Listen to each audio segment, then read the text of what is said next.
ഓസ്ട്രേലിയയിലെ ചില വിനോദസഞ്ചാര കേന്ദ്രങ്ങളുടെ അത്ഭുതകരമായ വസ്തുതകൾ. ഗ്രീൻ തടാകം. ഗ്രീൻ തടാകം അല്ലെങ്കിൽ ജർമ്മൻ ഭാഷയിൽ ഗ്രുനർ സീ ഓസ്ട്രേലിയയിലെ സ്റ്റെറിയയിലെ ഒരു തടാകമാണ് ഇത്. ഇതിൻ്റെ സ്ഥാനം ട്രാഗോസ് സാങ്ക്സ് കാതറിൻ മുനിസിപ്പാലിറ്റിയുടെ ഭാഗമായ ട്രാഗോസ് ഗ്രാമത്തിലാണ് ഈ തടാകം സ്ഥിതി ചെയ്യുന്നത്. തടാകം കാടുകളാലും 3 പർവ്വതങ്ങളാലും ചുറ്റപ്പെട്ടിരിക്കുന്നു.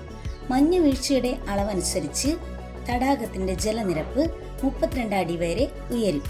തടാകത്തിലെ വെള്ളം വളരെ വ്യക്തമാണ്. അത് ചുവന്ന പ്രകാശം ആഗിരണം ചെയ്യുന്നു. തടാകം മരതക പച്ചയായി കാണപ്പെടുന്നു. തടാകത്തിൽ നീന്തൽ അനുവദനീയമല്ല. ശൈത്യകാലത്ത് തടാകത്തിന് 1 മുതൽ 2 മീറ്റർ ആഴം മാത്രമേ ഉള്ളൂ. ചുറ്റുമുള്ള പ്രദേശം ഒരു കൗണ്ടി പാർക്കായി ഉപയോഗിക്കുന്നു. വസന്തകാലത്ത് മുങ്ങൽ വിദഗ്ധർക്ക് പൂക്കൾ, പാതകൾ, ബെഞ്ചുകൾ, മരങ്ങൾ എന്നിവയുടെ വെള്ളത്തിനടിയിലുള്ള ചിത്രങ്ങൾ പകർത്താനാകും. കാൽനട യാത്രക്കാരുടെ പ്രിയപ്പെട്ട സ്ഥലമാണ് ഈ തടാകം.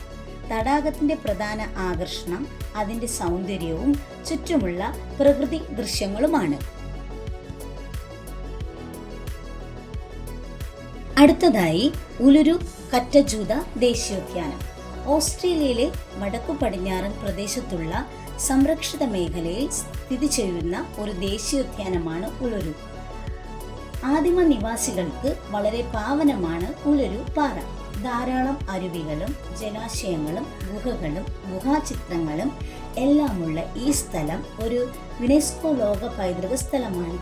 ഉലുരു കറ്റജൂത ദേശീയോദ്യാനത്തിലെ 2 പ്രധാന സവിശേഷതകളാണ് ഓൾഗ്യാസ് എന്നറിയപ്പെടുന്ന ഉലുരുവും കറ്റജൂതയും. ഭൂമിയിലെ ഏറ്റവും വലിയ മണൽപ്പാറയാണ് ഇതറിയപ്പെടുന്നത്.